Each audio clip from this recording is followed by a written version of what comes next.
Good afternoon, students. Hope you might have gone through the PPT video and you might be now knowing what is partial molar property. I am just going to have a glance and go for Gibbs-Dugan equation in this video. Okay. So partial molar properties, when we consider an open system only. What is an open system? A system which is able to exchange both matter and energy with the surrounding. Now we are considering an open system having I component. Let the moles of each component be N1, N2, N3, etc. up to Ni. That is for the ith component. Temperature and pressure is T and P. So if we are going to note any property, that is extensive property which depends of the mass, we can represent it as X, and that we can write as a function of temperature, pressure and number of moles of each component. So if you differentiate this expression, we have to use partial differentiation only.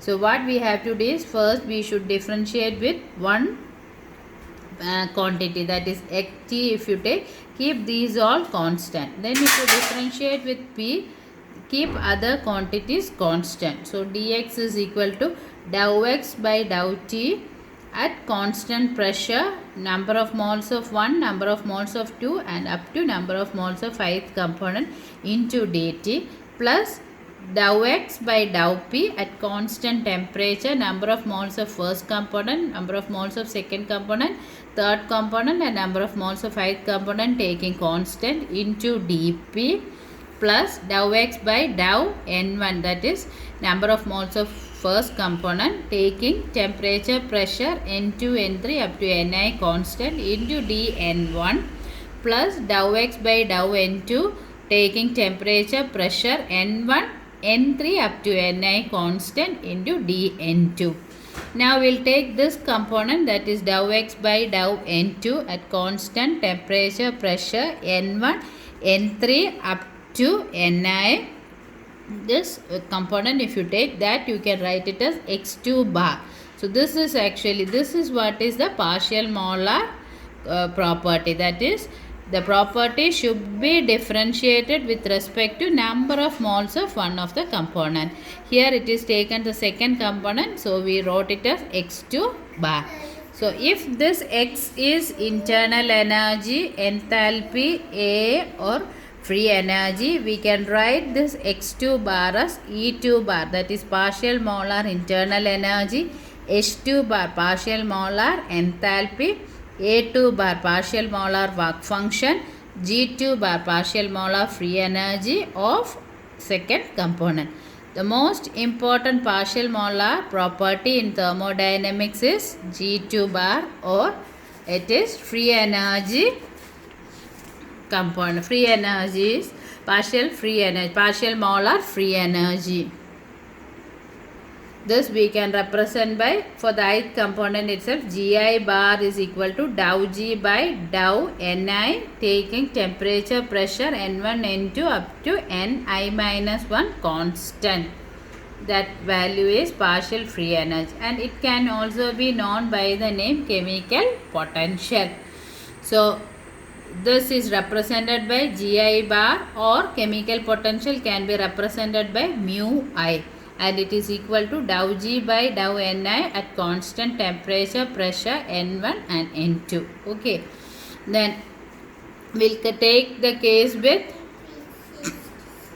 two component system. Okay, two component system. So what we will write, G as a function of temperature, pressure and number of moles of first component and number of moles of second component. So when you differentiate it, dou G by dou T, P N1 N2 dG, sorry not dG, this is dt, plus dou G by dou P T N1 N2 into dP, plus dou G dou N1 TP N2 into dN1, dou G dou N2 TP N1 constant into dN2. If you take constant temperature and pressure, means these dt and dp will become 0. So these two terms will become 0, and we can write dg is equal to dou G dou N1 Tp N2 dN1 plus dou G dN2 Tp N1 dN2. and this term we are substituting by mu1, so mu1 dn1 plus mu2 dn2. Or if we are integrating this term, we can write g dg the integration g dn1 into n1 dn2 into n2. So g is equal to mu1 n1 plus mu2 n2. So chemical potential may be defined as the contribution per mole of each particular constituent of the mixture to the total free energy of the system at constant temperature and pressure. That is what I told. Partial molar means partial. So ഒരു component, ഒരു മിക്സ്ചറിൽ നിറയെ component വരുമ്പോൾ ഒരു കമ്പോണൻറ്റിൻ്റെ contribution അത് free എനർജിയുടെ contribution എങ്കിൽ partial molar free energy, internal energy എങ്കിൽ partial molar internal energy. That is only, so that is only told chemical potential is partial free energy, molar free energy. It is defined as the contribution per mole of each particular constant. So ഇതിൽ വന്ന് mu1 n1 വരുമ്പോൾ first കമ്പോണൻറ്റിൻ്റെ contribution, mu2 n2 വരുമ്പോൾ second കമ്പോണൻറ്റിൻ്റെ contribution. So total free എനർജിയിൽ each component in a contribution, what that is actually what is known as chemical potential, and it is done at constant temperature and pressure. Now we will see Gibbs-Duhem equation. This is an important equation. This already we have seen when we did the calculation for Van Hoff's isochrome and Van Hoff's isotherm. Okay, now let it be there. We will now do it. Okay. Here also what we will do is consider an open system composed of, we'll take two components and write, okay, two components. Let n1 and n2 be the number of moles of constituents 1 and 2. This is 1 and 2. And g be the free energy of the system. So free energy we can write it as a function of temperature, pressure, n1 and n2. Let T and P be the temperature and pressure. For a small change dg we can write it as dou g by dou t at constant pressure n1 and n2 into dt plus dou g by dou p at constant temperature n1 and n2 into dp plus dou g dou n1 tp n2 into dn1 plus dou g by dou n2 constant temperature pressure n1 into dn2. Now these two terms we can convert into mu or g1 bar. So the expression will become dou g by dou t constant pressure number of moles of n1 and n2 into dt plus dou g dou p at constant temperature n1 and n2 plus g1 bar dn1 plus g2 bar dn2. g1 bar is partial molar property which is equal to dou g by dou n at constant temperature and pressure and other component. Okay. So that is the one. Now if you take at constant temperature and pressure, these two terms will become 0. So it will become dg is equal to g1 dn1 plus g2 bar dn2. Or this g1 we can substitute by mu1. So mu1 dn1 plus mu2 dn2. Okay. Now if the system is having definite composition, we can take the integration. Definite composition means composition, whole component in the composition is keeping constant. Appadi iruna we can take the integration. So in the term in the integration edukumbodhu dg vannu g agum, dn1 vannu n1 agum, dn2 vannu n2 agum. So the expression will become g at constant temperature, pressure and the definite composition capital N, that is sum of n1 plus n2 plus n1 plus n2. So that is equal to mu1 n1 plus mu2 n2 integration.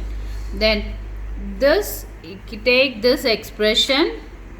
Now what we are going to do is we are going to differentiate this expression. So when we differentiate this expression we have to use the product rule. So dg is equal to mu1 into differential of n1 plus n1 into differential of mu1. Mu1 dn1 plus n1 d mu1. Similarly mu2 constant ആയി വെച്ചിട്ട് first we will differentiate n2. So d n2. Then Keeping n2 constant, we differentiate mu2. So n2 into d mu2. So it will become mu1 dn1. Sorry, mu1 dn1 plus n1 d mu1 plus mu2 dn2 plus n2 d mu2. Now we'll take the common terms together. So mu1 dn1 plus mu2 dn2 will take this side. n1 d mu1 plus n2 d mu2 other side.